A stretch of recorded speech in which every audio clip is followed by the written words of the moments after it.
نحمده ونستعينه ونستغفره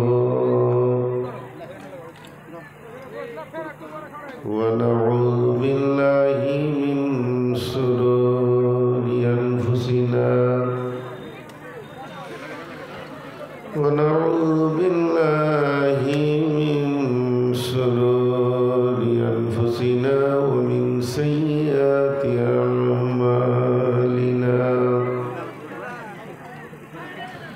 من يهده الله فلا مضل له ومن يضلله فلا هادي له وأشهد أن لا إله إلا الله وحده لا شريك له وأشهد أن محمدا عبده ورسوله الذي أرسله بالحق بصيرا ونذيرا وداعيا إلى الله بإذنه وسراجا منيرا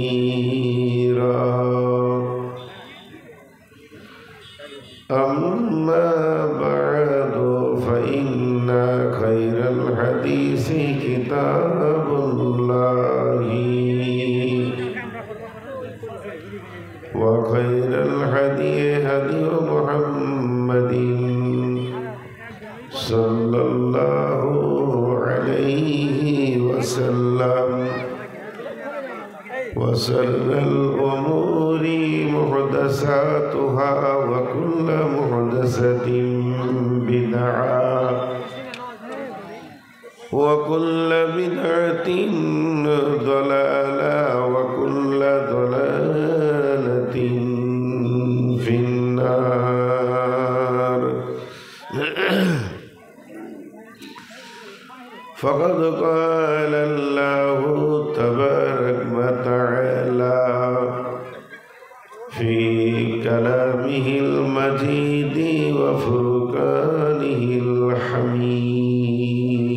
الحميد أعوذ بالله من الشيطان الرجيم قل تعالوا أتلوا ما حرم ربكم عليكم ألا تشركوا به شيئا وبالوالدين إحسانا ولا تقتلوا أولادكم من إملاق نحن نرزقكم وإياهم ولا تقربوا الفواحش ما ظهر منها وما بطن ولا تقتلوا نفسا التي حرم الله بالحق ذلكم وصاكم به لعلكم تعقلون ولا تقربوا مال اليتيم إلا بالتي هي أحسن حتى يبلغ أشده وأوفوا الكيل والميزان لا نكلف نفسا إلا وسعها وإذا قلتم فاعدلوا ولو كان ذا قربى وبعهد الله أوفوا ذلكم وصاكم به لعلكم تذكرون وأن هذا صراطي مستقيما فاتبعوه ولا تتبعوا تتبعوا سبلا فتفرق بكم عن سبيلي ذلكم وصاكم به لعلكم تتقون।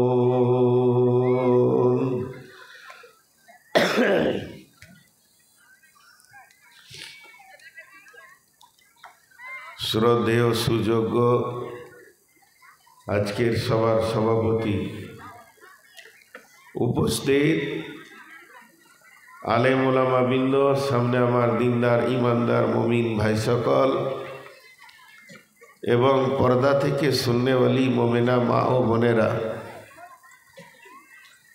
প্রশংসা, গুণগান, গণকীর্তন, স্তব, স্তুতি, ভালোবাসা, তকদির, হায়াত, মওত, রুজি, জান্নাত, জাহান্নাম সব কিছুর মালিক আল্লাহ, যে মহান মুনিব আজকে আমাদেরকে বিভিন্ন কর্মব্যস্ততা থাকা সত্ত্বেও বিভিন্ন এলাকা থেকে জাতি, ধর্ম, বয়স, বর্ণ নির্বিশেষে এক মসজিদ কেন্দ্রিক আয়োজিত মাহফিলে হাজির করেছেন।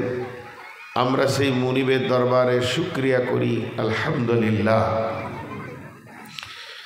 দরুদ ও সালাম বর্ষিত হোক সরকারে কায়না নবী দো জাহাঁ आखिरी पैगम्बर नबी मोहम्मदुर रसूलुल्लाह सल्लल्लाहु अलैहि वसल्लमेर ऊपर अल्लाहुम्मा आमीन, अल्लाहुम्मा सल्ली अलैहि, अल्लाहुम्मा बारिक अलैहि। मोहतरम भाइयों, आजिजो बुजुर्ग दोस्तों, আমি আপনাদের সামনে গ্রন্থ মুকুট আল কোরআনের সূরা আনআম থেকে পরপর 3টি আয়াত তেলাওয়াত করেছি। আর এই আয়াতগুলো কি কেন্দ্রবিন্দুর মধ্যে রেখে খুব স্বল্প সময়ে কয়েকটি কথা বলবো বলে নিয়ত করেছি। যদি আমার মাবুদ আমাকে তৌফিক দেন তো আমার তৌফিক ইল্লা বিল্লাহি আলাইহি তাওয়াক্কালতু ওয়া ইলাইহি উনীব। মোহতারাম ভাইও, আজিজ ও বুজুর্গ দোস্ত, আমি আমার বক্তব্যকে শুরু করার আগে ছোট্ট দু একটি কথা বলছি। মা বোনদেরকে আগে বলছি, যে অবস্থায় আছেন আপনারা মুখ বন্ধ রাখেন এবং প্রজেক্টের মাধ্যম দিয়ে আপনারা দেখছেন, পর্দায় দেখেন। আপোষে কথা বললে কথা বুঝতে পারবেন না।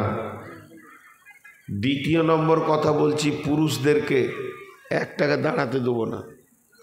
আমি যতক্ষণ থাকবো ভলেন্টিয়ার লাগবে না, আমি একাই ভলেন্টিয়ারে বসতে হবে, 1 টাকা দাঁড়াতে দিব না।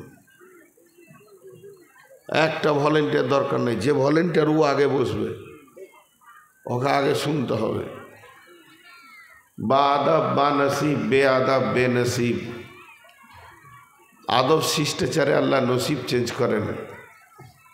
যারা পেছনে দাঁড়িয়ে আছেন, শ্রেণীগতভাবে ছোট ভাই, বড় ভাই, আপনাদের হাতগুলো ধরে বলছি আপনারা বসে যান। কারণ ভারতবর্ষে অনেক জাতি বাস করে। মুসলিমদের বসা দেখে অন্য জাতিরা বলবে মুসলিমরা স্থির হয়ে শোনে, বাকি জাতিরা হই চই গান বাজনা। তাহলে তাদের সঙ্গে আমাদের পার্থক্য কি হলো? আমাদের বসাটাও ইসলাম। বসার ব্যাপারে আল্লাহ কোরআনে মুখ খুলেছেন, তাফাসসাহু ফিল মাজালিসি ফাফসাহু ইয়াফসাহিল্লাহু লাকুম। মজলিসে কেমনভাবে বসতে হবে সে কথা কোরআন বলেছেন। বিধায় আপনি দাঁড়িয়ে থেকে ইসলামটা যে শোভাটা নষ্ট হচ্ছে, সৌন্দর্যটা, ওর কারণটা আপনি হবেন কেন? আপনি কি নিজেকে ভাবতে পারছেন না যে আমি না বসে এই খারাপির কারণটা আমি হব কেন? অতএব যারা দাঁড়িয়ে আছেন বসে যান। এখন আমি আমার বক্তব্য শুরু করছি। শুধু আপনাদের মূল্যবান সময় থেকে 1টা মিনিট নিয়ে, আমি আমার লাইফে কোনো জালসাকে মেরে দিতে পারিনি। ওয়াদা আপনারা দেখছেন 23 বছর থেকে আপনাদের এলাকায় দৌড়ছি, কিন্তু আমার দ্বারা কোনো জালসা মরেছে এটা হয়নি। টোটাল 23 বছরে 6টা মরেছে, 23 বছরে 6টা, বড় বড় কারণে। তো আমি অনেক অসুস্থ। কিষানগঞ্জের মাতিন সালাফি যিনি মারা গেছেন, ওনার ভাই মিসবাহ বিরাট বড় মেডিকেল হসপিটাল করেছেন এবং মেডিকেল একটা নার্সিংহোমও করেছেন, কলেজও করেছেন। পরশুদিন আমাকে নিয়ে গিয়েছিলেন, বডি অনেকটা চেক আপ হলো এবং আবার আমাকে যেতে হবে। আমি অনেক অসুস্থ, আমার সুগার ফলস হয়ে গেছিলো। তারপরে জ্বর সর্দিটাকে আমি রোগ মনে করছি না। আপনারা দোয়া করবেন। তুই বুঝিস নি চামড়া কত মোটা রে তোর? ওই এদিকে আয় তো।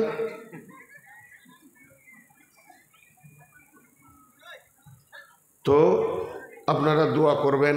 আমি কমিটিকেও ফোন করে বলেছিলাম যে ভাই আমার অবস্থা অনেক খারাপ। বলছে আপনি আসুন, বেলা কমসে কম 1 ঘন্টা চালাবো, 1-1.5 ঘন্টা, দেখি কতক্ষণ পারি। এইটুকুই বাস, আর কিছু নেই। এখন আমার বক্তব্যটা আপনারা শুনেন। সব থেকে দামি জিনিস কি? বিভিন্ন রকম আছে। আপনি সোনা বলবেন, ওটাও ঠিক। কেউ ডায়মন্ড বলবে, ওটাও ঠিক। কেউ বলবে হিরে, সেটাও ঠিক। এগুলো তো দাম কম নয়, এগুলো তো আর কচু নয়। তো এইভাবে যার যেমন মিজাজ আছে, একটা একটাকে সে দামি বলবে, দামি বলতেই পারে। তার জন্য সে ভুল বলেছে এটা বলা যাবে না।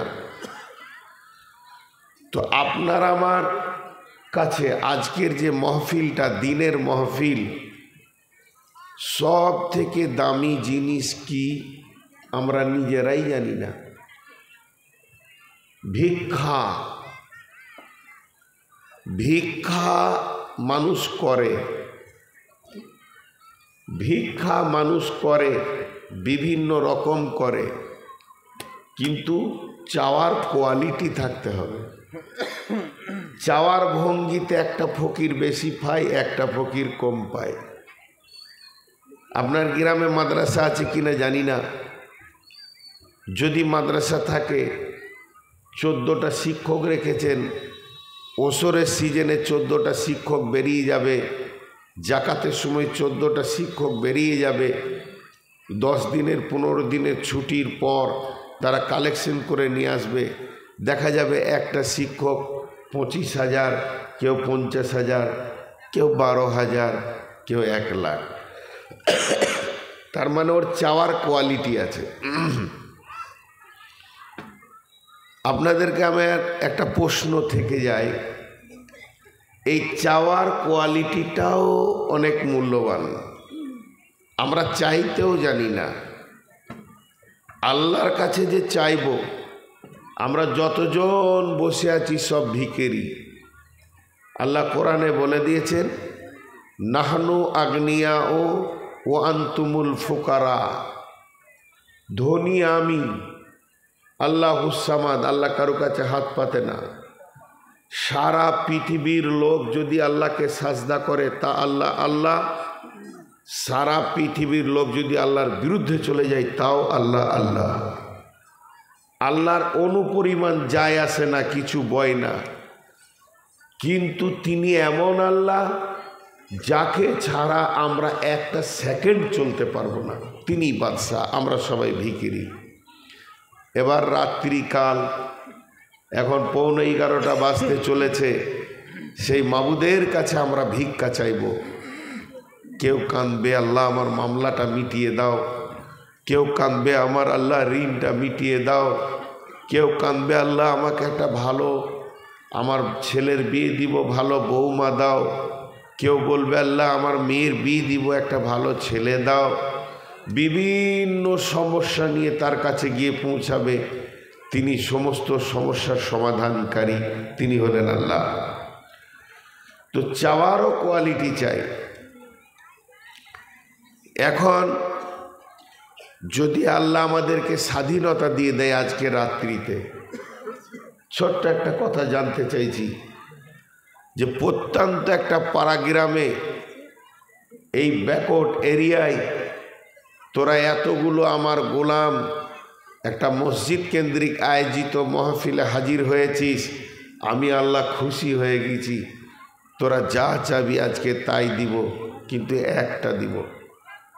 100টা চাইলেও একটা দিবে, একটা চাইলেও একটা দিবে, 10টা চাইলেও একটা দিবে, 20টা চাইলেও একটা দেবে। সেটা কি চাইবেন? কি এমন দামি জিনিস চাইবেন? কোন জিনিসটা চাইলে আমি সব কিছু পেয়ে যাব? তো এই বিষয়টাতে আল্লাহ তাবারক ওয়া তাআলা বলছেন নিজেই, তোরা তো জানিসই না তোদের কিভাবে চাইতে হয়, চাওয়ার ভঙ্গিটা তোদের জানা নাই।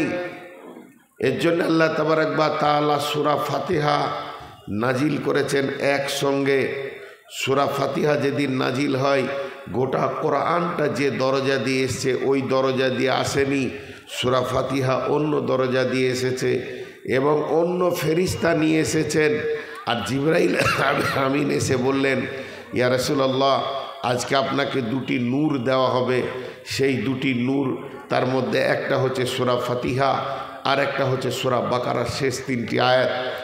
তো সেই সূরা ফাতিহার ভিতরে যতগুলি আয়াত আছে, এই সূরাটার নাম হলো সূরা ফাতিহা, সূরাটার নাম হলো সূরা কাঞ্জ, সূরাটার নাম সূরাতুদ দোয়া, সূরাতুস সিফা, সূরাতুল তাফসির, সূরা সাবআ মাসানি, সূরাতুদ দোয়া।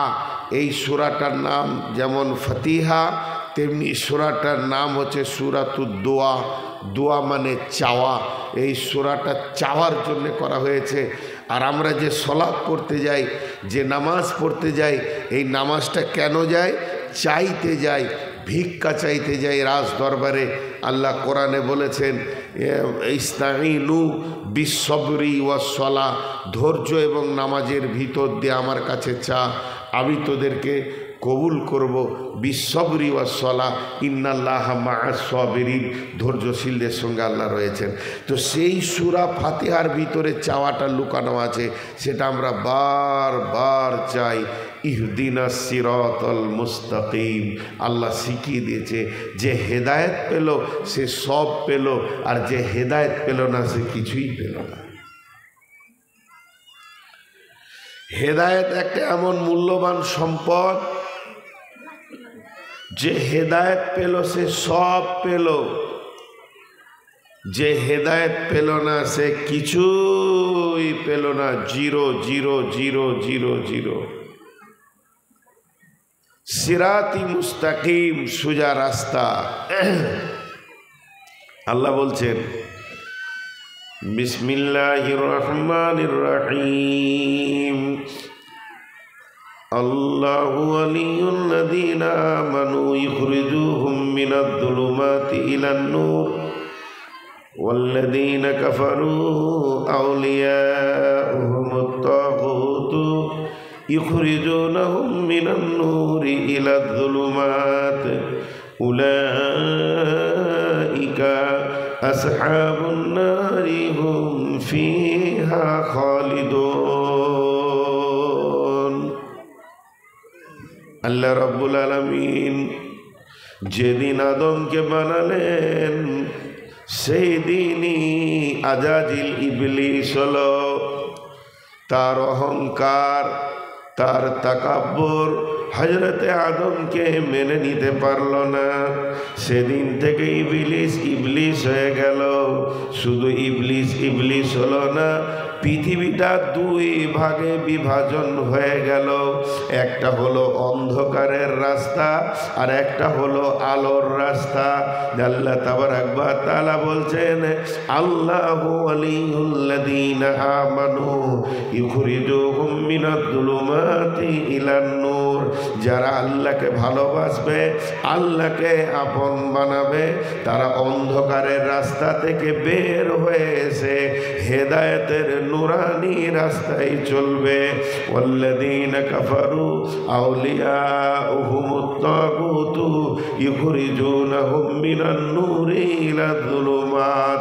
আর যারা বেঈমানদের সঙ্গে হাত মিলাবে, কাফেরের সঙ্গে আপোষ করবে, শয়তানের সঙ্গে আপোষ করবে, ওই ব্যক্তি কি করবে? অন্ধকার থেকে ফিরে গিয়ে আলো থেকে ফিরে গিয়ে অন্ধকারের রাস্তা ধরবে। আল্লাহ বলছে ওই রাস্তা যারা ধরবে, রাস্তাটা কোথা গিয়ে শেষ হয়েছে শুনে নাও। উলাইকা সাহাবুন নারি হুম ফিহা খালিদুন, এরা জ্বলন্ত লেলিহান অগ্নিশিখার ভিতরে গিয়ে ঢুকবে। রাস্তা দুটো ভাগ করে দিলেন আল্লাহ। কোরআনই বলছে পৃথিবীতে অনেক রাস্তা আছে, কিন্তু সেগুলো অন্ধকার, মোহর মেরে দিয়েছে। জি, রাস্তা দুটো ভাগ করে দিয়েছেন আল্লাহ। তো সেই দুটি বিভাজনের মধ্যে একটা হলো নুরানি রাস্তা আর একটা হলো জুলমানি রাস্তা। একটা রাস্তায় আলো আছে, আলোতে কারা আসবে? যারা ইমানদার হবে, তারা অন্ধকার থেকে বের হয়ে আলোকে গ্রহণ করবে। আর যারা বেঈমান হবে তারা কি করবে? আলোকে ছেড়ে দিয়ে অন্ধকারের রাস্তায় দৌড়বে। বসে এখানে দাঁড়িয়ে আছে, একাই একাই দাঁড়িয়ে আছে, আন্দোলন করছে, বসেছে আবার হাগার মতো, আবার উঠবে, প্যান্টটা টাইট আছে। তো অন্ধকার থেকে আলোতে যাবে। তো হেদায়াত এমন একটা জিনিস, এটা মার্কেটে কিনে পাওয়া যায় না। হেদায়াত এমন একটা জিনিস, এটা দোকানে কিনে পাওয়া যায় না। আর হেদায়েতের মালিক একজন, তিনি হলেন কে? আল্লাহ। হেদায়েতের মালিক কে? আল্লাহ। দেখেন, বিসমিল্লাহির রহমানির রহিম। ইন্নাকা লা তাহদি মান আহবাবতা ওয়ালাকিন্নাল্লাহা ইয়াহদি মান ইয়াশা।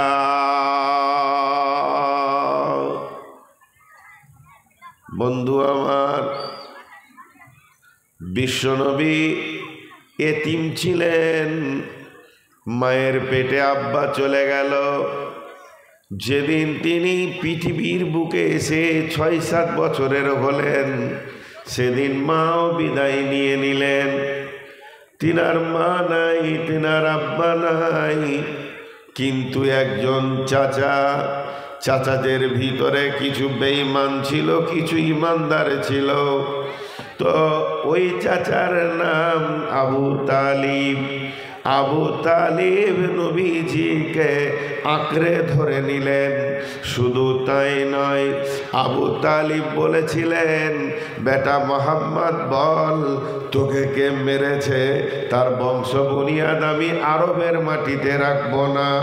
সন্ধ্যায় মোহাম্মদ বাড়ি ফিরল কেনা, খোঁজ নেবে কে আবু তালেব, মোহাম্মদের আজকের খাওয়া হয়েছে কিনা খোঁজ নেবে কে না আবু তালিব।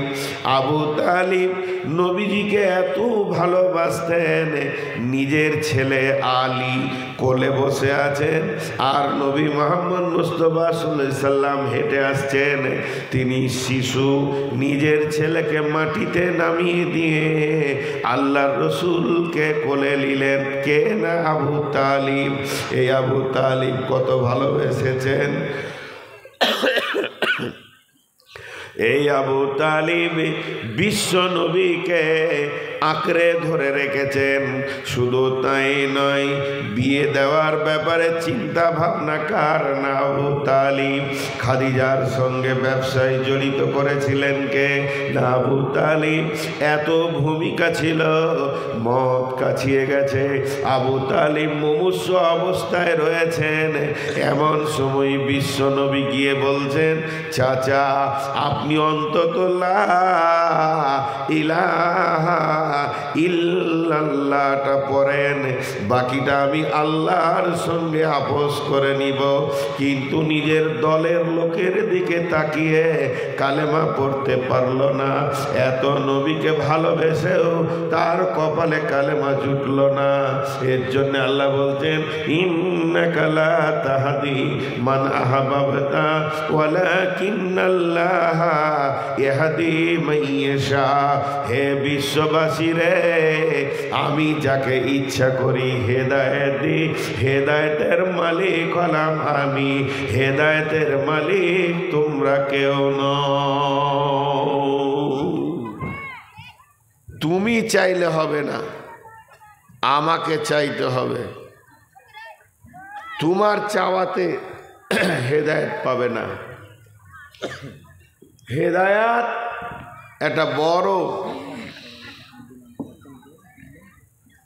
নিয়ামত, হেদায়েত একটা বড় नियामत।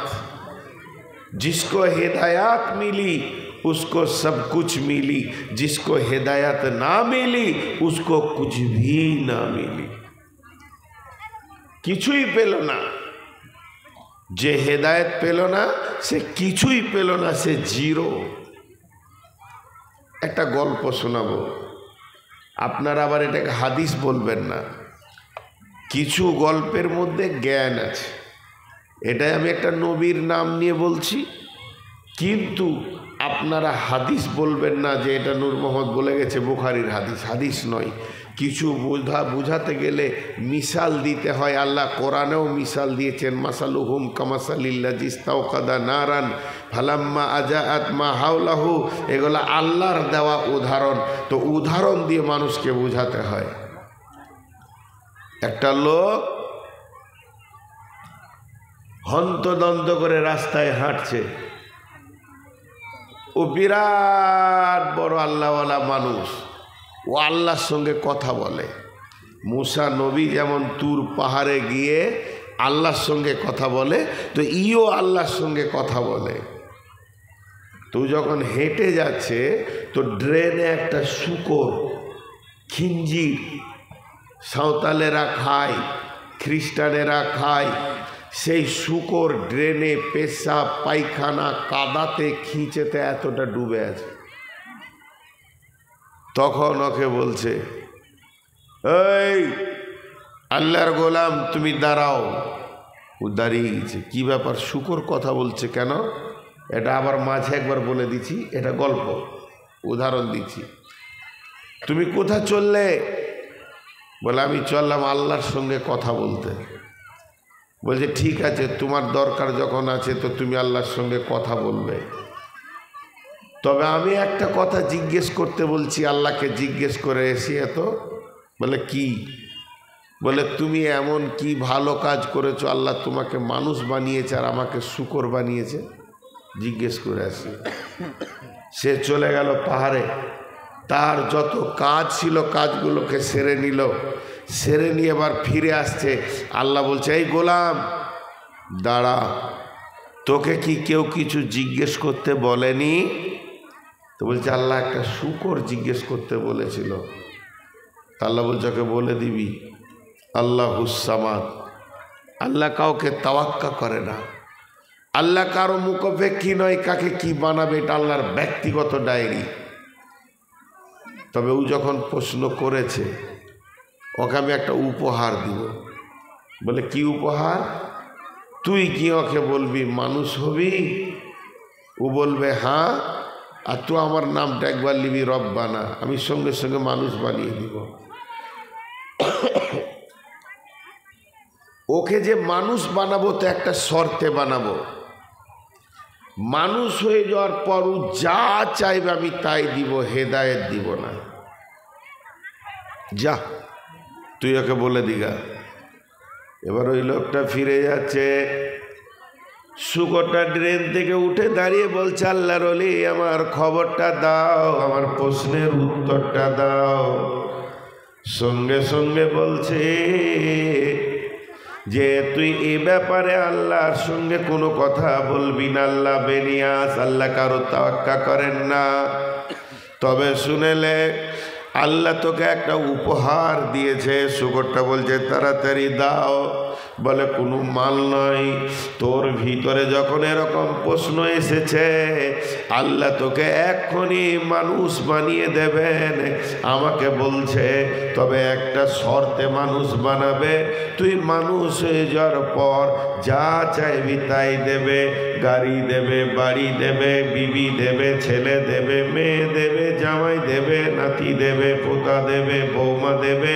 তোকে প্লেনের মালিক করবে, গাড়ির মালিক করবে, তোকে বড় বড় ফ্যাক্টরি মালিক করবে, বড় নেতা বানাবে, কোটি কোটি টাকা দেবে। তুই যা চাইবি আল্লাহ না বলবে না। তবে একটা জিনিস, যদি মসজিদে মাথা ঠুকে ঠুকে তুই কেঁদে মরে যাস, আল্লাহ তোকে একটা জিনিস দেবে না। এই শর্তে তোকে মানুষ হবি কি বল? বলে কি দেবে না? হেদায়াত দেবে না, সুমতি দেবে না। যে জিনিসটা মানুষের ভিতরে ঢুকলে সে আল্লাহকে পায়, রসুলকে পায়, মসজিদ পায়, মাদ্রাসা পায়, হারাম ছাড়ে, হালাল ধরে। এই যে হেদায়াত, হেদায়াত এমন একটা পাওয়ারের নাম যেটা ভিতরে ঢুকে গেলে সে হালালকে গ্রহণ করবে, হারাম ছাড়বে, যে নোংরাকে ছাড়বে আর আসলকে গ্রহণ করবে। এই হেদায়েতের জ্ঞানটা তোকে আল্লাহ দেবে না। শুকর বলছে আল্লাহর ওলি, দোয়া করতে হবে না, থাক থাক, আমাকে এমনই থাকতে দাও। বেঈমান মানুষ আর থেকে আমি শুয়োর অনেক গুণে ভালো। মানুষের মতো জীবন পেল, মসজিদের দরজা দেখতে পেল না, এর থেকে শুকর অনেক গুণে ভালো। আল্লাহ বলেছেন কোরআনে, উলাইকা কাল আনআম বাল হুম আযাল। উলাইকা কাল আনআম, তারা চতুষ্পদ প্রাণী মতো, বাল হুম আযাল, তার থেকেও তারা নিকৃষ্ট। মানুষ শুকর কুত্তার থেকেও নিকৃষ্ট কেন? তার চারটা কারণ। এক নম্বরের কারণ হচ্ছে সারা পৃথিবীর যত প্রাণী আছে এক আল্লাহর হুকুমে চলে, অন্য কারো আইন মানে না। মানুষ তৃণমূল করে, কংগ্রেস করে, আর কি করে, সিপিএম করে, আর কি করে, আর কি করে, এরা আল্লাহর দেওয়া বিধানকে মেনে নেয়নি। নাম্বার দুই, সারা পৃথিবীর যত প্রাণী আছে এক আল্লাহকে ছাড়া কাউকে সাজদা করে না। হতভাগা মানুষ ই মাজারের পূজা করে, গাছের পূজা করে, মূর্তি পূজা করে, পাথরের পূজা করে, ইটের পূজা করে। অথচ কুত্তা ইট দেখলে পেচ্ছাপ করে, আর কুত্তা পাথর দেখলে পেচ্ছাপ করে, আর মানুষ পাথরকে সাজদা করে। এরা কত নোংরা। নাম্বার তিন, সারা পৃথিবীর যত প্রাণী আছে তাদেরকে যার যেটা খাবার আল্লাহ বরাদ্দ করে দিয়েছেন তার উপরেই তারা নিজের জীবনকে চালায়। আর মানুষকে বলেছে হারাম খাবি না, এরাই সুদ খাবে, এরাই আপনার কিনা মদ খাবে, এরা জর্দা খায়, এরা মদ খায়, এরা নানা রকম গুটকা খায়, হারাম খায়। পৃথিবীর এত প্রাণী আছে কারো গালে গুটকা দেখতে পাওয়া যাবে না। ইঁদুর বাঁদর কেউ গুটকা খায় না, মানুষই খায়। এরা এত নোংরা। নাম্বার চার, পৃথিবীতে যত প্রাণী আছে তারা তাদের মালিকের দরজা টানে। যে যার ঘরে থাকে কুত্তা, বিড়াল, শুকর, আবার কিনা গরু, ছাগল, ভেড়া, মোষ, নিজের মালিকের দরজাকে ভালো করে চেনে। মাঠে থেকে একা এসে মালিকের দরজায় ঢুকে যাবে, কিন্তু হতভাগা মানুষ সে তার আল্লাহ মালিক, তার দরজা মসজিদ ছিল না। আল্লাহ তাবারাক ওয়া তাআলার জন্য বলছেন, ইন্নাকা লা তাহদি মান আহবাবতা ওয়ালাকিন্নাল্লাহ ইয়াহদি মান ইয়াশা। এই এই এই এদিকে তাকা, বস, থাবড়ে দেবো গালে, বস এখানে বেয়াদব।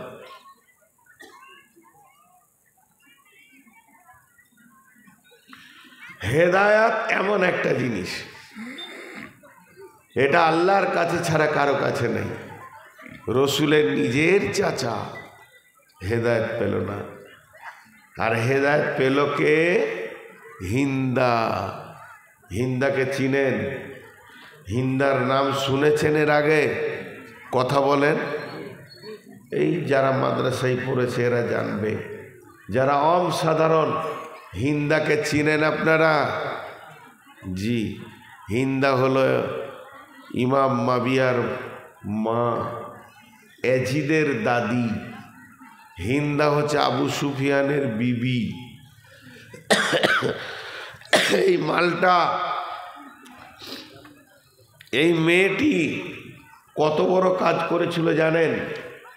ওর বাড়িতে একটা গোলাম ছিল, ওয়েসি হাবশি গোলাম। সেই গোলামকে বলছে, তোকে প্রাইজ দিব যদি আমির হামজার কলিজাটা আমার হাতে দিতে পারিস। আমির হামজার ওপরে এত টার্গেট কেন? আমির হামজা ছিলেন মুসলিমদের মধ্যে একটা বড় বীর যোদ্ধা। বদরের যুদ্ধে হিন্দার বাপ, হিন্দার ভাই, এই বেঈমানগুলো আমির হামজার হাতে পৃথিবী ছেড়েছে, জাহান্নামে গেছে। ওর কলিজায় আর সহ্য হচ্ছে না। বাড়ির গোলামটাকে বলছে, যেদিন ওই আমির হামজার কলিজা এনে আমার হাতে দিবি, সেদিন তোকে একদম গোলামিত্ব থেকে বের করে দিয়ে আজাদ করে দিব, তোকে একদম বেকসুর খালাস করে দিব, যেদিকে ইচ্ছা তুই দৌড়বি। দেখছি এত সুযোগ ছাড়া যায়।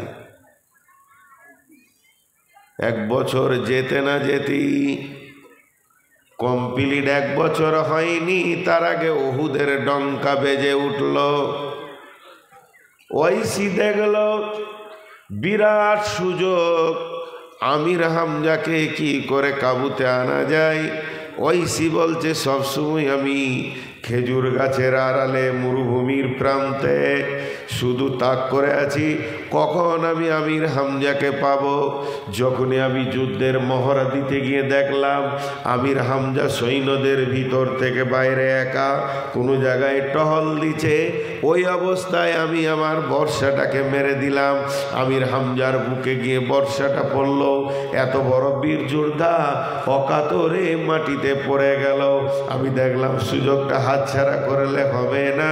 এমন সময় ভুজালি দিয়ে, চাকু দিয়ে এটাকে ফড়ফড় করে ফেলে দিয়ে আমির হামজার কলিজাটাকে কেটে নিয়ে গিয়ে আমি হিন্দার হাতে দিলাম। মেয়েটা কত ডেঞ্জারাস, মেয়েটা কত ভয়ানক। সে ওই কলিজাটা চাবালো, কলিজাকে থুতু দিয়ে ফেললো। শুধু তাই নয়, কেউ বলে ওর মাথাটাও দেওয়া হয়েছিল, মাথাতে লাথি মেরেছে।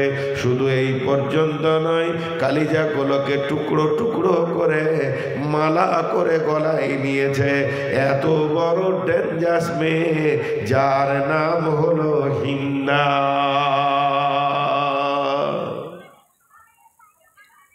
সেই হিন্দা ফাতে মক্কার পর হেদায়েত পেল। সেই হিন্দা ফাতে মক্কার পর হেদায়েত পেল। যখন মক্কা ফাতে হয়, আবু কুহাফা, হযরত আবু বকরের বাপের নাম, সে একটা পাহাড়ে চড়েছে। ওর একটা পুতাকে নিয়ে, বুড়া মানুষ উঠতে পারে না, বলছে চল রে ভাই, আমাকে পাহাড়ে নিয়েছো। পাহাড়ের ওপর থেকে বলছে, কই রে, নবী মুহাম্মদের দলবল কত দূরে আছে? বলো ওই আসছে, মদিনা থেকে সব দল বেঁধে মক্কাকে ঘেরবে, পালা পালা, যে যেদিকে পারবি পালা। কাফের মুশরিকেরা পালা। হিন্দা তখন ওখানে আছে, হিন্দা আছে। বিশ্বনবী ঠিক পশ্চিম, বিশ্বনবী পশ্চিম উত্তর কোণ দিয়ে ধীরে ধীরে ঢুকলেন। বন্ধুরা আমার, ওখানে একটা গেট আছে, সেই গেটটার নাম হলো বাবুল ফাতাহ। পূর্ব দক্ষিণ কোণ বাবুল ফাতাহ। সেই পূর্ব উত্তর কোণ আমি ভুল বলছি, সাফা মারোয়া, মারোয়া পাহাড়ের কাছে বাবুল ফাতা আছে। বাব মানে দরজা, ফাতা মানে বিজয়ী, বিজয়ীর দরজা। বিশ্ব নবী ওই দিকে ঢুকেছিলেন। আর একটু আগিয়ে গেলে একটা ট্রাফিক মোড়ের চৌমোহনী আছে মক্কাতে, ওখানে একটা মসজিদ আছে। মসজিদটার নাম হলো মসজিদে ফাতা। কেন নাম রাখা হলো? বিশ্ব নবী ওখানে পতাকাটা রাখলেন এবং কিছুক্ষণ রেস্ট নিলেন, সাথীদেরকে কিছু কথা বুঝালেন, তারপরে কাবাতে এলেন। কাবার কাছে পতাকাটা রেখে দিয়ে আল্লাহর নবী ঐতিহাসিক বক্তব্য দিয়েছিলেন। বলেছিলেন, মক্কার মুসলমানেরা, আজকে আমরা নিরাপত্তা পেয়েছি, এর জন্য আমরা আল্লাহর শুকরিয়া আদায় করব, আল্লাহর তসবিহ বায়ান করব, আমরা ইস্তেগফার করব। তবে শুনে নাও, এখানে যারা কাফের মুশরিক মক্কাতে রয়েছে তারা নিরাপত্তায় থাকবে। যদি তারা আবু সুফিয়ানের বাড়িতে যায় তাদেরকে নিরাপত্তা ঘোষণা দেওয়া হলো। তবে শুনে নাও, যারা আমাদের ওপরে অত্যাচার করেছে, ইসলাম হলো শান্তি, শান্তি মানেই হলো আনন্দ। এখানে আমাদের অত্যাচার তোমাদের ওপরে হবে না। তখনও হিন্দা কি করব, কোথায় যাব, জানটা কোথায় বাঁচাবো? আমি তোর চাচার কলিজা খেয়েছি, মনে হয় যেন আজকে আমাকেই মেরে শেষ করে দেবে। বিশ্বনবীর ঐতিহাসিক ভাষণ মক্কাবাসীকে সুন্দর করে প্লিজ করে দিল। সবাই নীরবতা পালন করছে, বিজয় হয়ে গেল। তো হিন্দা হেদায়েত পেল কি করে? মা বোন, এখানে আমার মা বোন যারা আছেন, আপনাদের কাছে আমি 3 মিনিটের সময় চাইছি, ধৈর্য ধরে একবার কানটা দেন। এই রকম একটা মেয়ে যে কলিজাকে চাবাতে পারে, সেই মেয়েটা ভিতরে একটা ভালো গুণ ছিল। ভালো গুণটা কি জানেন? জীবনে কোনো বেগানা পুরুষের সঙ্গে কথা বলেনি। জীবনে কোনো বেগানা পুরুষ, অপরিচিত পুরুষের সঙ্গে কথা বলেনি। দৈহিক সম্পর্ক তো দূরের কথা, একটা কাফেরা মেয়ে, মুশরিকা মেয়ে, যার কাছে আল্লাহ নাই, রসুল নাই, কোরআন নাই, দিন নাই, জায়েজ নাই, না জায়েজ নাই, জাহান্নাম নাই, জান্নাত নাই, যে কিছুই বুঝে না, ওই রকম একটা মেয়ে, সে কি করেছে? জীবনে কোনো পরপুরুষের সঙ্গে কথা বলেননি। কি করে বোঝা যায়? একটা ইতিহাস প্রমাণ করে। হিন্দার একটা সহেলি, ওর সহেলি বান্ধবী ওকে এসে বলছে, হিন্দা একটা খবর শুনেছ? বলে, কি খবর? বলে, আমাদেরই এই গোবিন্দপুরের ওই পশ্চিম টোলাতে একটা মেয়ে একটা ছেলের সঙ্গে কথা বলেছে। কি কথা বলেছে? ছেলেটা হয়তো কোথাও যাচ্ছিল, হয়তো মেয়েটাকে বলেছে, ওই ওই মেয়ে, এখানে যাব তো জব্বারের বাড়ি কোনটা গো? মেয়েটা হয়তো বলেছে, এইদিকে যাও, এইটুকু, অন্য কিছু নয়। হা হা ফা ফা, ইয়ার কি ঠাট্টা নয়। এই কথাটা যখন হিন্দা শুনছে যে একটা মেয়ে একটা পরপুরুষের সঙ্গে কথা বলেছে, তো জিভটা লম্বা করে বের করে বলছে, আস্তাগফিরুল্লাহ, কি করে পারলেও বলতে। এই রকম মেয়েটি ছিল। কিন্তু যেখানেই বাঘের ভয় সেখানেই সন্ধ্যা হয়। জি, হিন্দা একদিন বাড়িতে কাজ করছে। মেয়েরা ঘর সাজাতে ভালোবাসে, গিলাস, ডিশ, কাপ, প্লেট, এগুলো দিয়ে আলমারি ঘর সাজায়। হিন্দা রান্না বান্না করে দেখছে হাতে খানিকটা সময় আছে, ঘরকে সুন্দর করে ও সাজাচ্ছে। এরই মাঝে কি ঘটে গেল? এরই মাঝে হিন্দার স্বামীর বন্ধু, হিন্দার স্বামীর বন্ধু ওকে দেখা করতে এসছে, ওর বন্ধুকে। দরজায় ঢুকে দেখছে বন্ধু নাই, বারান্দায় উঠে দেখছে বন্ধু নাই। তো ঘরের দরজাটা খোলা আছে, তাহলে কি খাটে আছে একবার গিয়ে দেখছে সেখানেও নাই। তো দেখছে ওর বউ একা ঘর পরিষ্কার করছে। তো ও হিন্দা জানে না যে কেউ ঢুকেছে, পেছন দিকে তো আর দেখতে পাবে না, ঢুকেছে এটা জানে না। ও ঢুকেছে আবার বের হয়ে চলে গেছে। ও হিন্দাকে কথাই বলেনি আর হিন্দার সঙ্গে কোনো গল্পই করেনি। যখন ও ঘর থেকে বের হচ্ছে তখন ওর বন্ধু ঢুকছে, আর ঢুকি দেখছে যে আমার যে ঘরে বউ ওই ঘরে আবার বন্ধু। ভেজাল লেগে গেল, ভেজাল লেগে গেল। হিন্দাকে বলছে, বল আমার বন্ধুর সঙ্গে তোর কিসের সম্পর্ক? হিন্দা বলছে, আমি জানি না কে এসেছে কে গেছে, এটা আমার জানা নাই। বলছে, না তুই জানবি না, এটা হতে পারে না। তোদের দুজনকে আমি একটা ঘরে দেখেছি, এর ভিতরে খারাপ জিনিস ডাউট হয়ে গেল যে আমার বউটার বউ নাই, আমার বন্ধুর সঙ্গে নষ্ট হয়ে গেছে। তাই সেবার বলতে লাগলো কি, আমি তোকে নিব না, আমার বিছানায় নিব না, স্ত্রীর মর্যাদা দিব না, আমি এক্ষুনি তোকে তালাক দিয়ে দিব। তুই আমার বাড়ি থেকে চলে যা, আমার ভিটা ছেড়ে চলে যা, তোর মতো নোংরা মেয়েকে আমি নিব না।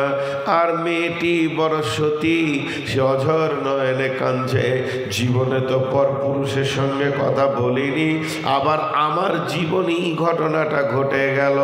এবার হাতে পায়ে ধরে, স্বামী আমার, আমাকে মাফ করেন, আমি কসম দিয়ে বলছি, লাত মানাত উজ্জা হবলের কসম দিয়ে বলছি। তখন দেবদেবীর কসম করছে, মূর্তির কসম করছে, আমি কোনোদিন নোংরা কাজে ছিলাম না। তোমার যে বন্ধু এসেছে আর তোমার বন্ধু গেছে, এ ব্যাপারে আমার কিছুই জানা নাই। অশান্তি শুরু হয়ে গেল।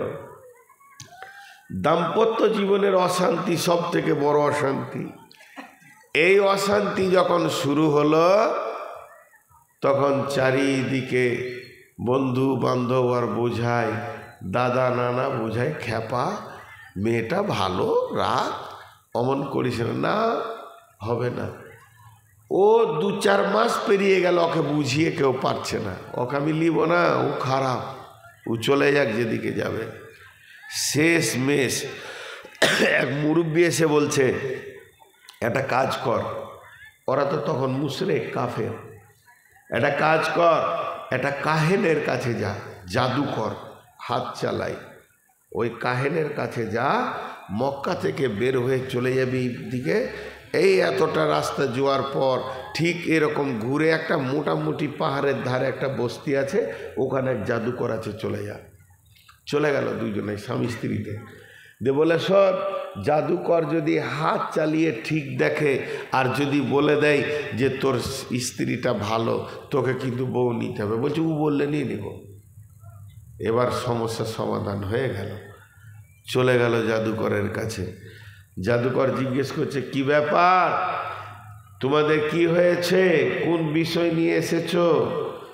তখন হিন্দা আর ওর স্বামী সব ঘটনাটা খুলে বলল, এরকম।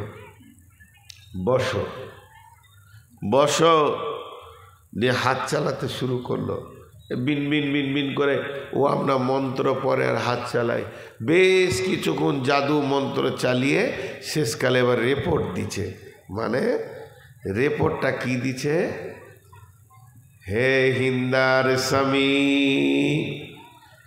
তুমি নিশ্চিত থাকো তোমার বিবি তোমার বন্ধুর সঙ্গে কোনো খারাপ কাজে মিশেনি, তোমার বিবি সতী আছে, তুমি ছাড়া পৃথিবীর কোনো পুরুষ তাকে দেখেনি।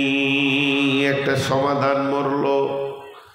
হিন্দাও হাসছে, হিন্দার স্বামীও হাসছে, তাদের ভিতরে আনন্দ শুরু হলো, দাম্পত্য জীবন আবার ফিরে পেলাম। কিন্তু জাদুকর আর একটা কথা বলে দিয়ে আরো বেশি জটিল করে দিল। জাদুকর আর একটা কথা বলল কি, হিন্দা, আমি জাদু মন্ত্র চালাতে গিয়ে বারবার একটা জিনিস দেখতে পেলাম, তোমার পেটে একটা সন্তান হবে, সেই সন্তানটা পুত্র সন্তান হবে, আর ওটা এমন বড় নাম ডাকওয়ালা সন্তান হবে যাকে সারা পৃথিবীর মানুষ চিনবে, যাকে সারা পৃথিবীর মানুষ চিনবে। হিন্দা এমনি করে তাকিয়ে থেকে গেল, যে পেটের এক্সরে করতে গিয়েছেন, যে অ্যাপেন্ডিসাইডটা কেমন আছে দেখি তো, হাড়ের টিউমারটা দেখা গেল।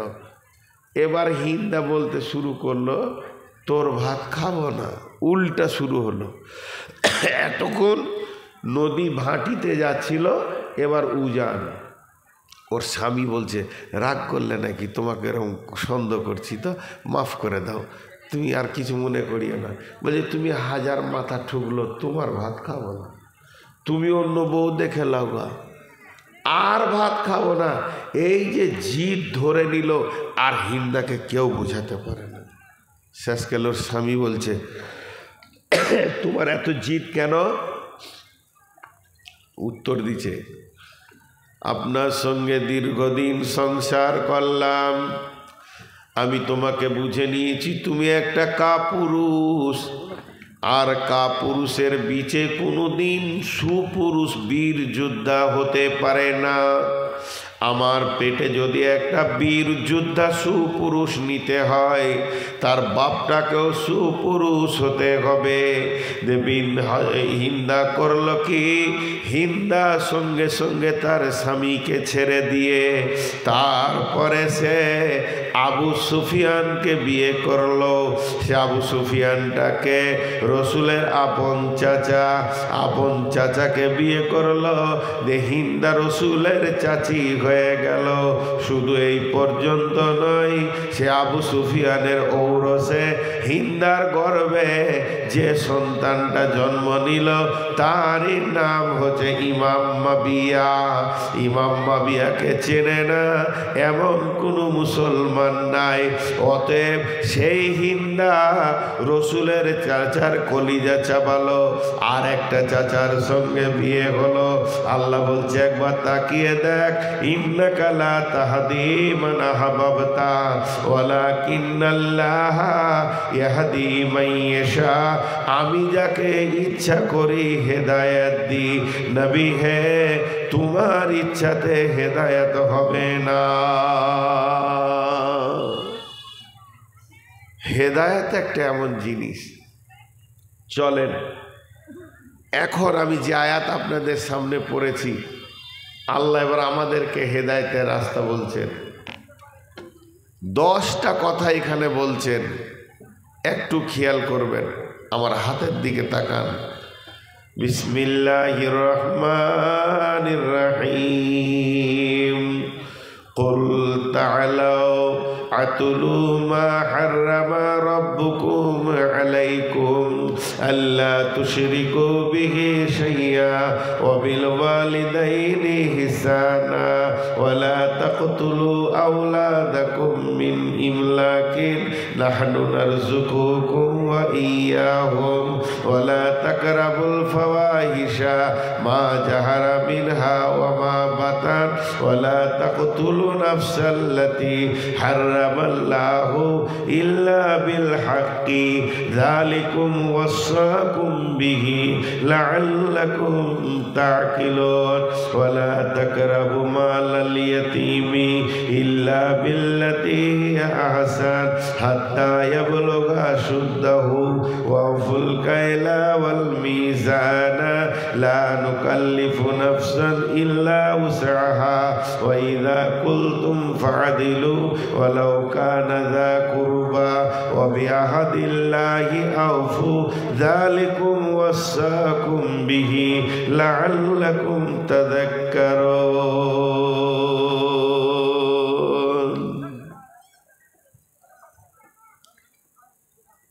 আপনি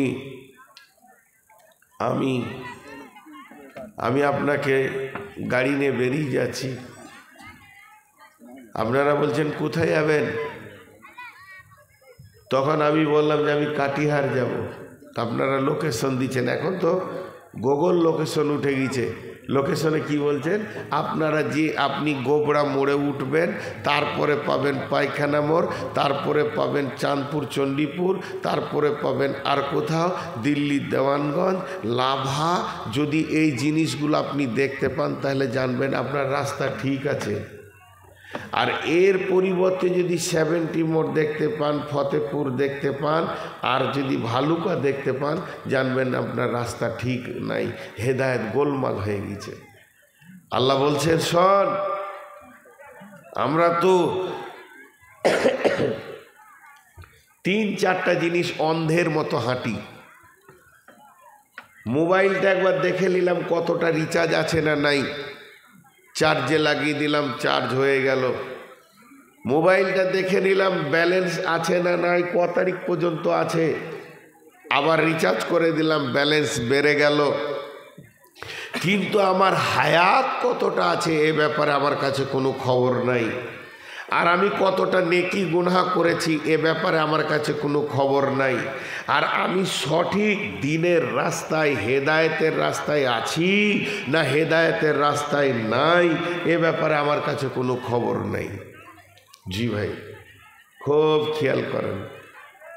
আল্লাহ বলছে, যখন তোমার দ্বারা 10টা আমল হবে, তুমি যখন 10টা আমল করতে পারবে, 10টি জিনিস তোমার সামনে যখন আসবে, তখন তুমি জেনে নাও তুমি সিধা রাস্তায় আছো, তোমার রাস্তাতে কোনো গোলমাল ঘটেনি। 10খানা জিনিস তোমাকে ঠিক রাখতে হবে। আমার আল্লাহ বলছেন, নবী হে, তুমি ওই 10টা উপকরণ, হেদায়েতের প্রকৃত রাস্তার, জান্নাতের রাস্তার কথাগুলো বলে দাও।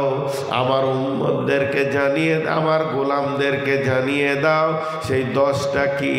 1 নম্বরে তুমি বলো, তেলাওয়াত করে শোনাও, কুল তাআলাও আতুলু মা হাররামা রাব্বুকুম আলাইকুম আল্লা তুশরিকু বিহি শাইয়া। নবীজি বলছেন, খবরদার উম্মত, হে আল্লাহর গোলাম, তোমার দ্বারা ছোটখাটো উঁচু নিচু গুনাহ হয়েই যেতে পারে, আল্লাহ মাফ করবেন, তবে যেন শিরকের মতো গুনাহ করিও না। শিরকের মতো গুনাহ হচ্ছে অতি ভয়ানক। এই শিরকের মতো গুনাহ তোমরা কোনোদিন করবে না। শিরকের মতো গুনাহ করিও না। শিরক কাকে বলে? শুধু শিরকের ওপরে কথা বলতে গেলে ঘন্টার পর ঘন্টা পেরিয়ে যাবে, কিন্তু শিরক কাকে বলে এক কথাই বুঝিয়ে দিছি, জেনা আর জেমা। জেমা মানে মিলন, জেনা মানে ব্যভিচার। ব্যভিচার আর মিলন একই জিনিস, কাজ এক, প্রসেস এক, স্বাদ এক, আনন্দ এক। একটা মেয়ে হালাল যেটা বউ, আর একটা মেয়ে হারাম যেটা আপনার বিয়ে করা বউ নয়। দুটি জিনিস একই, স্বাদ একই, সব কিছু একই। একটা মেয়ের কাছে গেলে নেকি পাওয়া যাবে, আর একটা মেয়ের কাছে গেলে গুনাহ হবে। তেমনি শিরক আর ইবাদত একই জিনিস, চাওয়া, ভরসা করা, তার কাছে ভয় করা, তাকে সাজদা করা। যখনই এটা আমরা আল্লাহকে করব তো ইবাদত হয়ে যাবে। আর আল্লাহ বাদ দিয়ে গায়রুল্লাহকে যখন করব আল্লাহর সঙ্গে অন্য কাউকে ভরসা করব, পীর পয়গম্বর গাউস কুতুব আবদাল ওলি আউলিয়া কবর মাজার মূর্তি, তখনই সেটা শিরক হয়ে যাবে।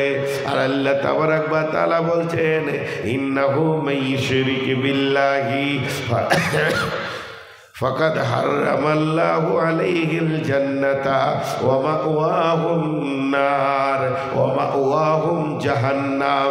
আল্লাহ তাবারাক ওয়া তাআলা বলছেন শিরক এমন একটা গুনাহ, যে শিরকের মতো গুনাহ করবে তার ঠিকানা হবে জাহান্নামে, আর চিরদিনের জন্য তার কাছে জান্নাত হারাম হয়ে যাবে। তাই আমার আল্লাহ বললেন নবী হে আমার গোলামদেরকে বলে দাও, এক নম্বরে যারা শিরক না করে, নাম্বার 2 ওয়াবিল ওয়ালিদাইনি ইহসানা, মা বাপের সঙ্গে ভালো ব্যবহার করবে।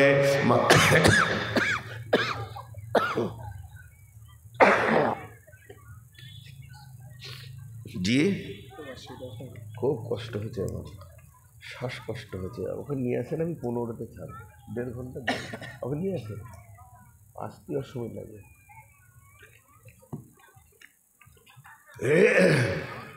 আপনাদের বিরক্ত লাগছে নাকি? স্বাভাবিক বিরক্ত লাগা, বক্তা অসুস্থ হলে এটা হয়। ভাই আমিও মানুষের ভিতরে, আমারও সুখ দুঃখ অসুখ বালাই সবই হয়। জি কালকে আফসোস করে বললাম, ওনারা আমাকে খুব তাড়াতাড়ি ছেড়ে দিলেন। বলে আপনার যতক্ষণ মন যায় কিচ্ছু বলবো না, আপনি এসেছেন, আমাদের শুকরিয়া আলহামদুলিল্লাহ, খুব ভালো ব্যবহার করেছেন দক্ষিণ তালসু। তো ওখানে ওই 1 ঘন্টা 20 মিনিট মতো 15 মিনিট মতো চালিয়েছিলাম। তো ঘটনা হচ্ছে মানুষের ব্যারাম সুখ দুঃখ আছে, আমার যদি অসুখ না হবে তাহলে তো আমি ফেরেশতা হয়ে গেলাম। তো যাই হোক, যে কথা আপনাদের সামনে বলছিলাম, মা বাপের সঙ্গে ভালো ব্যবহার করতে হবে। ওয়াবিল ওয়ালিদাইনি ইহসানা। শুধু যদি এখন মা বাপ নিয়ে বলতে শুরু করি, মা বাপের ওপরেই 2 ঘন্টা চলে যাবে। আমি শুধু পর পর পর পর 10টা গুনিয়ে দেব। যত রকম আলেম ওলামারা আপনাদেরকে হাদিসে বলেছেন মা বাপের ব্যাপারে অত রকম সমস্ত জিনিসগুলিকে মেনে নিতে হবে। আল্লাহ বলছেন যে খবরদার, তাদের মধ্যে যদি তুমি কাউকে একা পাও কিংবা 2 জনকে পাও, ফালা তাকুল্লাহুমা উফি ওয়ালা তানহারহুমা ওয়া কুল্লাহুমা কাওলান কারীমা। তাদের সঙ্গে এমন ব্যবহার করবে, খবরদার তাদের ব্যবহারে তুমি উফ করবে না, আর খবরদার তাদেরকে মিষ্টি মিষ্টি কথা বলবে। বার্ধক্য অবস্থায় তোমার কাছে সে কড়া কথা শুনবে না, মা বাপের সঙ্গে ভালো ব্যবহার করবে। বিশ্বনবী বলেছেন কেউ যদি মা বাপের সঙ্গে ভালো ব্যবহার করে, ওয়ান জাবিরিন রাদিয়াল্লাহু তাআলা আনহু قال رسول الله صلى الله عليه وسلم من ثلاثة كنا فيه يسر الله حتفه ويدخله جنته। যে পৃথিবীর বুকে 3টে আমল করে যাবে, তার মধ্যে একটা হলো মা বাপের সঙ্গে ভালো ব্যবহার, সে 2খানা প্রাইজ পাবে, মত হবে আসানে, আর হাসতে হাসতে জান্নাতে যাবে। অতএব মা বাপের সঙ্গে ভালো ব্যবহার। 3 নম্বর ওয়ালা তাকতুলু আওলাদাকুম মিন ইমলাকিন। নিজের ছেলেকে নিজে কেটে ফেলে দেওয়া না, রুজি দেওয়ার ভয়ে। আল্লাহ বলছেন নাহনু নারযুকুকুম ওয়া ইয়াহুম। রুজি তো আমি তোমাদেরকে দিব। রুজির মালিক পৃথিবীর কেউ নয়, কোনো বাদশা নয়, কোনো সরকার নয়।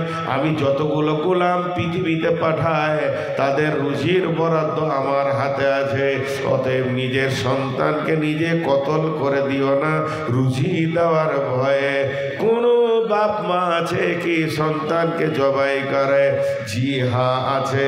যারা লাইগেশন করে পেট কেটে বাচ্চা বন্ধ করে দেয়, এরা সন্তান কতল করার আসামি। বন্ধু আমার, এদেরকে কিয়ামতের মাঠে 3খানা আসামি করা হবে। 1 নম্বর মার্ডারের আসামি, 2 নম্বর আল্লাহর কুদরতের ওপরে ছুরি চালিয়েছে, আর 3 নম্বর ওই সন্তানগুলো তাদের বিরুদ্ধে আল্লাহর কাছে গিয়ে দাঁড়াবে। অতএব হুঁশিয়ার, খবরদার লাইগেশন করবেন না। ওয়ালা তাকরাবুল ফাওয়াহিশা মা জাহারা মিনহা ওয়া মা বাতান। আল্লাহ 4 নম্বরে বলছে যেখানে প্রকাশ্যে কাবিরা সাগিরা গুনাহ হচ্ছে, হে আমার গোলাম তোমাকে যেন ওখানে দেখতে না পাই।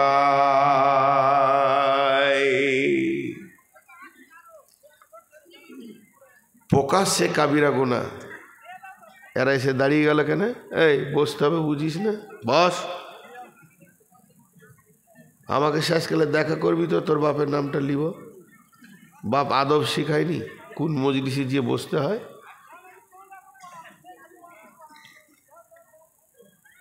তো কি বললাম আমি, খেয়াল করেন, এখানে একটা মজার কথা রয়েছে যে সন্তান কতল করা কাবিরা গুনাহ। আপনাদের এই প্রত্যন্ত এলাকায় মনে হয় লাইগেশন করে না মেয়েরা।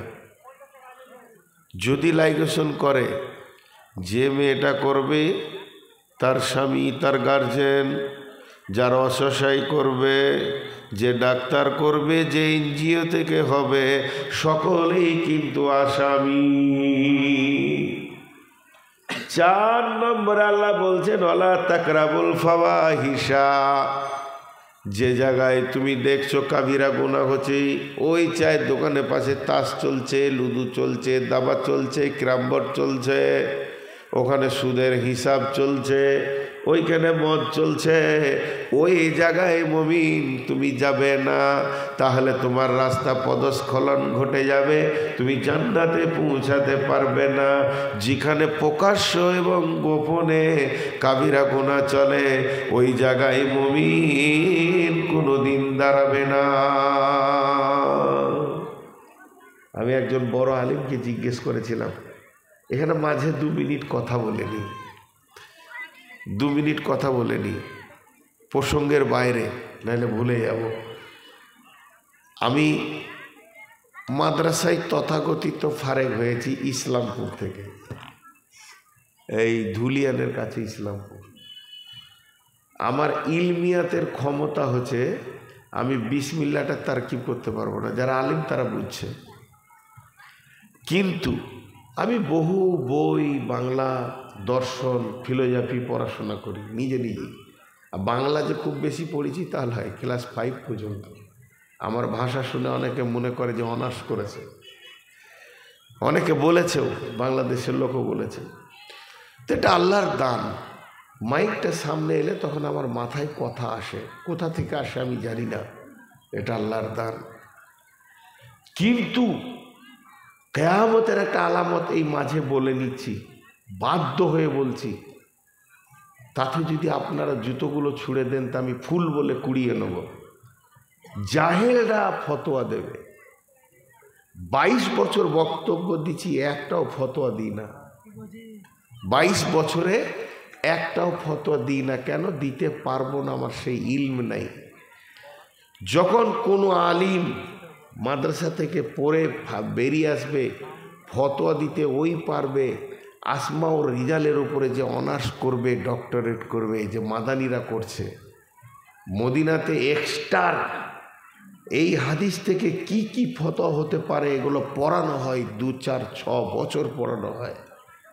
জি ভাই, একটা মানুষকে যদি ফতোয়া দিতে হয়, এখানে যে কটা আলিম বসে আছি আমরা, সাধারণ কথা বাদ দেন, অন্তত 19টা সাবজেক্টে তাকে জ্ঞানে পারদর্শী হতে হবে।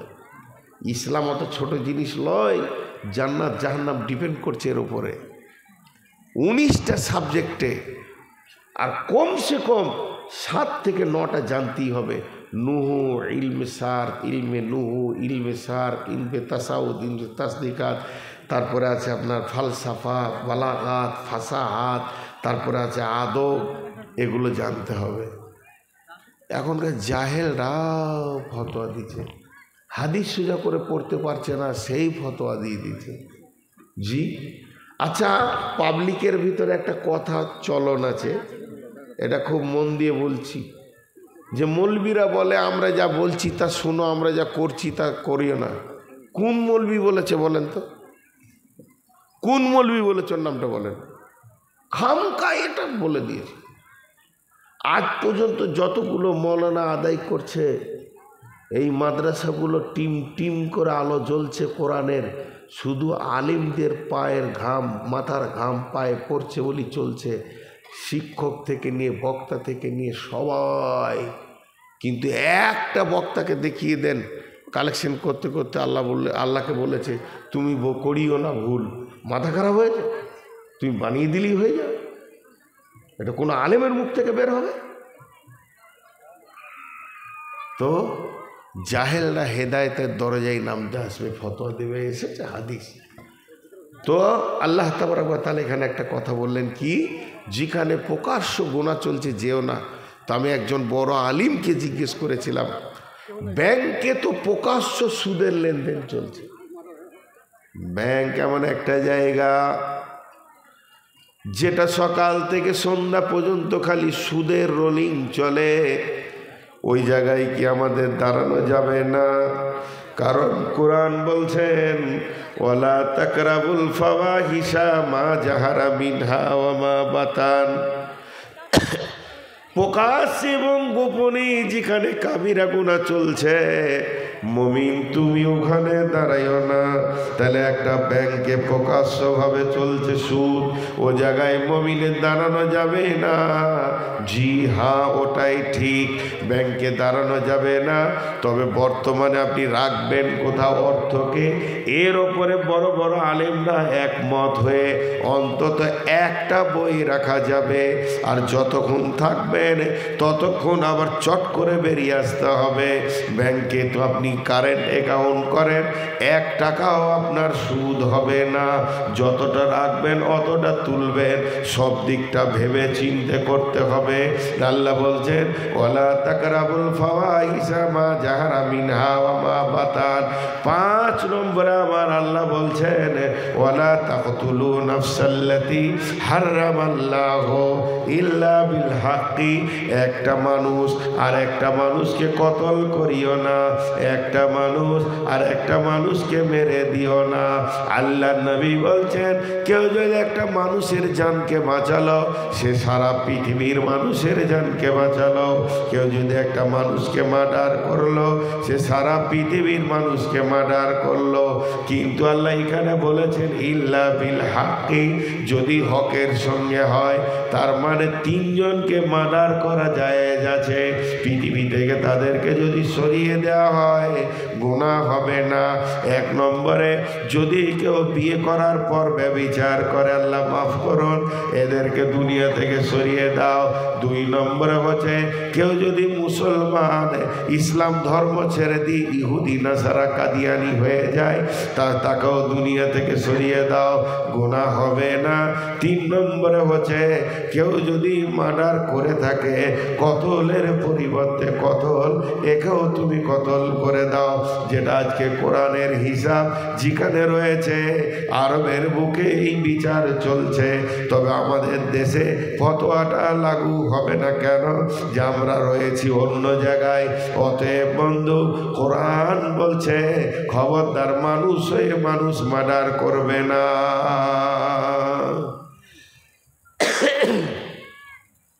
5টা বলা হলো, আর 5টা বলে দিয়ে আমি ছেড়ে দিব। ঠিক 15টি আমি ছাড়বো ইনশাআল্লাহ। 5টা বলা হলো, কি কি বলা হলো? শিরক করো না, মা বাপের সঙ্গে ভালো ব্যবহার করো, আর সন্তান কতল করিও না, ফাহেসা কাজ যেখানে হচ্ছে ওখানে যেও না, আর মানুষ হয়ে মানুষ মার্ডার করিও না। 5টা বলা হয়ে গেল, একটা আয়াত হয়ে গেল। নাম্বার 2 আয়াত খবর পাঠানো হয়েছে বলে, হ্যাঁ?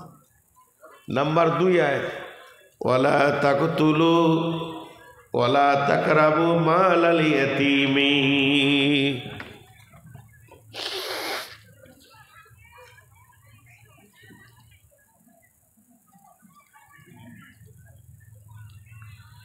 এবার শুরু হলো আসল কারিশমা। আপনাদের এখানে মাদ্রাসা নাই না? কোথায়?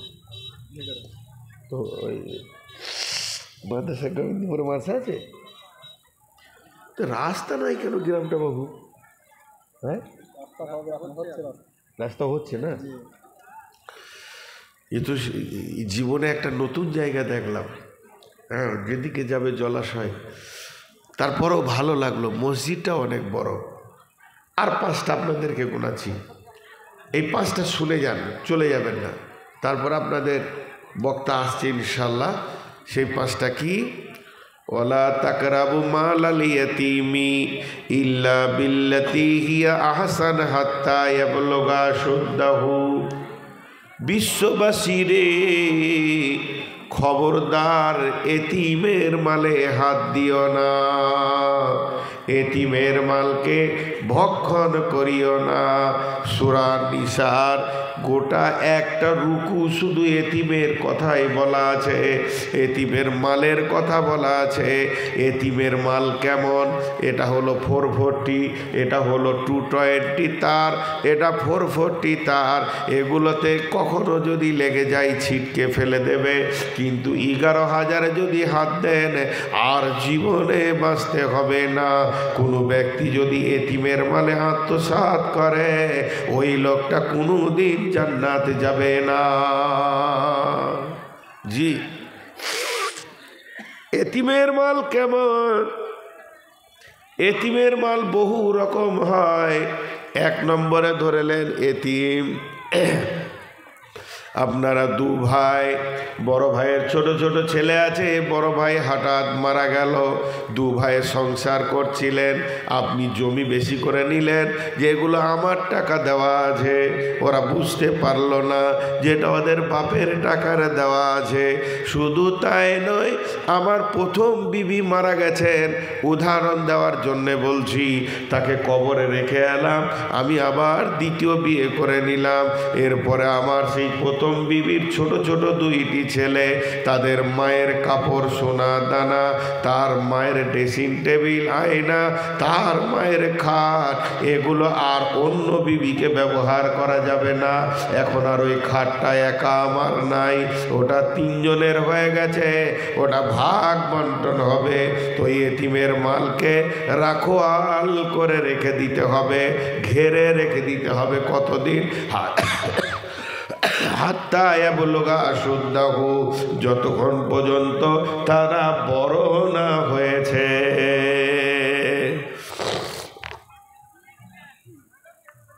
তারা মাল কি জিনিস এটা যতদিন না বুঝেছে, সেই ছেলে মেয়েগুলি বড় হবে, ব্যাচেলিয়ার হবে, তাদেরকে এনে তাদের মালকে, তাদের মায়ের মালকে তিলে তিলে বুঝিয়ে দিতে হবে। কোনো মালকে কোনো রকমে আত্মসাৎ করলে হবে না।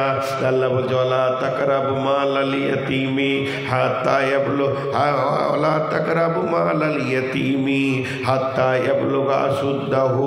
সে যতক্ষণ পর্যন্ত বড় না হয়েছে, মালগুলো তোমাকেই রাখতে হবে, খবরদার অপচয় করবে না। ওয়াফুল কায়লা ওয়াল মিজানা, যখন ওজনে কম দেবে না, বেশি নেবে না, এই জায়গার মিজানকে নিয়ে বেশি বাড়াবাড়ি করবে না।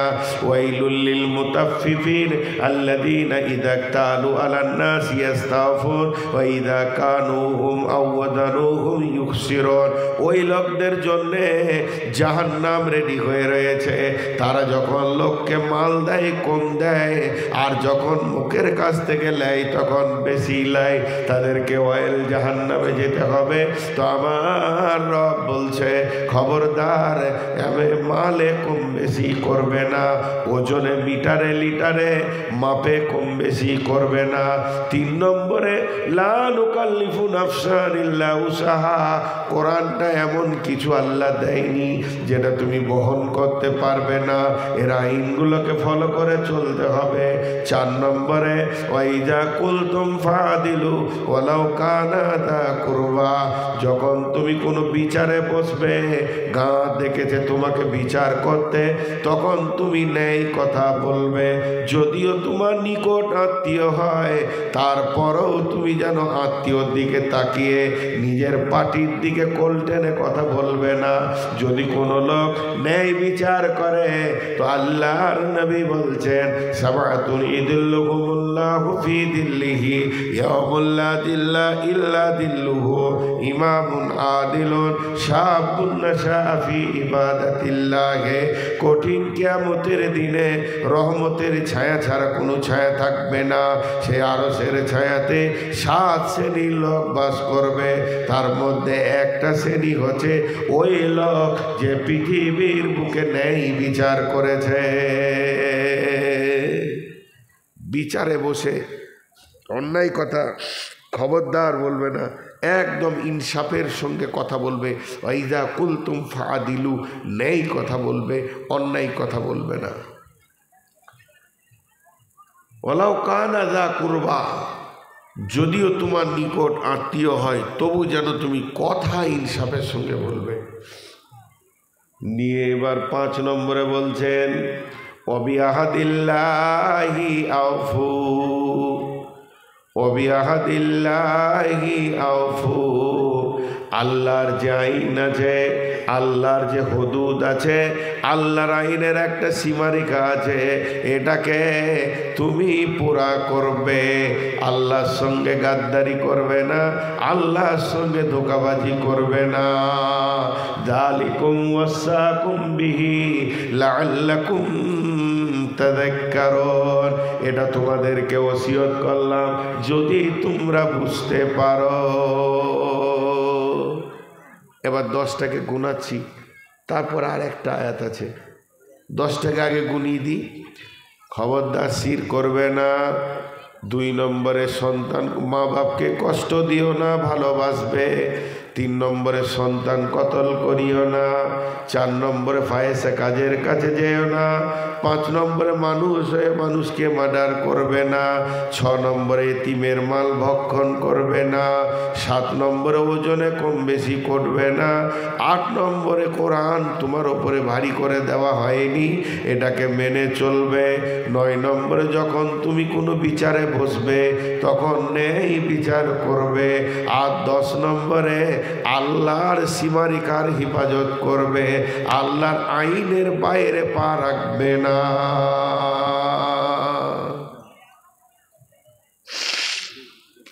জি ভাই, প্রথম কি বলেছিলাম, শুরুটা কি বলেছিলাম? প্রকৃত হেদায়েত, হেদায়েতে যে থাকবে সে জান্নাতে যাবে। যে হেদায়েত পেল না সে জান্নাত পেল না, কিছুই পেল না। হেদায়েত এমন একটা জিনিস, সোজা রাস্তা, যে রাস্তাটা জান্নাতে পৌঁছিয়েছে। দিয়ে আল্লাহ এই 10টা উপকরণ দিল, এই 10টা কাজ যদি তুমি পৃথিবীতে করো তাহলে তুমি নিশ্চিত থাকো যে তুমি হেদায়েতে আছো। কে বলছেন? আল্লাহ নিজে বলছেন। আমি আপনাদের সকলকে বলছি বেঈমান, আপনারা সবাই আমাকে বলছেন বেঈমান, তুই জাহান্নাম যাবি। কোনো লাভ নাই, এরকম কাদা ছোড়াছুরি করে কোনো লাভ নাই। আল্লাহ যদি আমাকে বলে তুই বেঈমান, তাহলে সত্যিকারে আমি বেঈমান। আর সারা পৃথিবী যদি বলে ইমানদার, তাও আমি বেঈমান। তো এই 10টা কাজ করলে আল্লাহ এবার কি বলছেন দেখেন। আল্লাহ কি বলছেন? বিসমিল্লাহির রহমানির রহিম। ওয়া আন্না হাযা সিরাতি মুস্তাকিমা ফাত্তাবিউহু ওয়া লা তাত্তাবিউ সুবুলা ফাতাফাররাকা বিকুম আন সাবিলি যালিকুম ওয়াসাকুম বিহি লাআল্লাকুম তাত্তাকুন। আল্লাহ তাবারাক ওয়া তাআলা বলছেন ওয়া আন্না হাযা, নিশ্চয় এই 10টা, হাজা মানে এগুলি, ওয়া আন্না হাজা নিশ্চয় এগুলি, সিরাতি মুস্তাকিমা এটাই হলো সোজা রাস্তা, এটাই হলো জান্নাতের রাস্তা, এটাই হলো সুগম প্রসারী রাস্তা, এটাই হলো আলোর রাস্তা। ফাত্তাবিউহু, হে আমার গোলাম তুমি ওটাতেই চলতে থাকো, চলতে থাকো, তোমার চলাকে বন্ধ করো না। ফাতাফাররাকা ওয়ালা তাত্তাবিউ সুবুলা, এই রাস্তা বাদ দিয়ে যখন তুমি চলবে তো ডানে বামে অনেক রাস্তা দেখতে পাবে।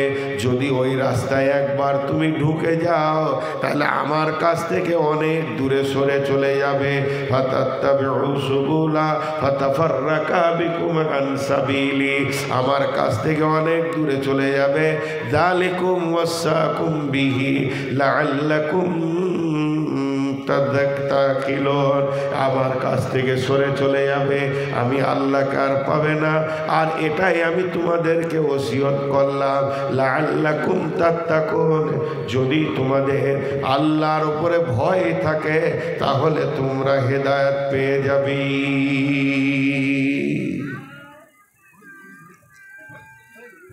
কেউ উঠবেন না, ভেলপুরি না ভোজপুরি দেখতে হবে না, খুব ভালো মানুষ, আমি ওনাকে চিনি, ওটা আমার ছোট ভাইয়ের মতো। ওকে আবার কখনো কখনো আমি বকি, সুন্দর কথা বলে। আমাকে অবাক লাগে পশ্চিমবঙ্গের মুসলমানদের, আলিমরা সব বেচারা হয়ে গেছে, কিছু বলে না, জাহেলে ফতোয়া দেয়, অনেক ভালো তার থেকে। তো আমি আজকে আপনাদের সামনে টোটাল বক্তব্যটা 2 মিনিটে বলবো। প্রথম শুরু করেছিলাম, প্রকৃত চাওয়ার জিনিস হলো হেদায়েত। হেদায়েত যে পেল সে সব কিছু পেল, যে হেদায়েত পেল না সে কিছুই পেল না। তারপরে আল্লাহ যাকে চাইবে তাকে হেদায়েত দেবে, আল্লাহ যাকে চাইবে না সে হেদায়েত পাবে না। এই কথা বলার পর হেদায়েতের 10টা উপকরণ বলে দিলাম। শিরক করো না, মা বাপকে কষ্ট দিও না, ফাহেসা কাজের কাছে যেও না, সন্তান মার্ডার করিও না, মানুষ কতল করিও না, এতিমের মালকে খেও না, কর আপনার ওজনে কম বেশি করিও না, কোরআনকে যা দিয়েছে আল্লাহ বহন করো এবং বিচারে ভালো কথা বলো, আর আল্লাহর হদুদকে আইনকে তোমরা ঠিক করে ধরে রাখো। এটাই হচ্ছে তোমাদের জন্য সোজা রাস্তা, তোমরা জান্নাতে পৌঁছে যাবে। আল্লাহ তাবারক ওয়া তাআলা আমাদের প্রত্যেককে হেদায়েত দান করুন, আমিন বলে না। আল্লাহ তাবারক ওয়া তাআলা আমাদের প্রত্যেককে হেদায়েত দান করুন। আল্লাহ আপনাকে আমাকে তথা সমস্ত মুসলমানকে হেদায়েত দান করুন। মহিলার প্যান্ডেল থেকে ৫,৪৮১ টাকা, মহিলার প্যান্ডেল থেকে ৫,৪৮১ টাকা, আর একজন ১,০০০ দিয়ে গেছে, একজন ১,০০০, আর একজন ৫০০, একজন ৫০০, একজন ৫০০। যাই হোক, যে ফুরকান গোপালগঞ্জ থেকে ৪,০০০ টাকা, ফুরকান গোপালগঞ্জ থেকে ৪,০০০ টাকা, সাবের আলম ১,০০০, সাবের আলম ১,০০০। আমি শর্ট করে বলে দিচ্ছি, যতজন পঞ্চায়েত সমিতি ওয়াহেদ ৩,০০০। আচ্ছা, এটা মসজিদের জন্য? জি জি হ্যাঁ।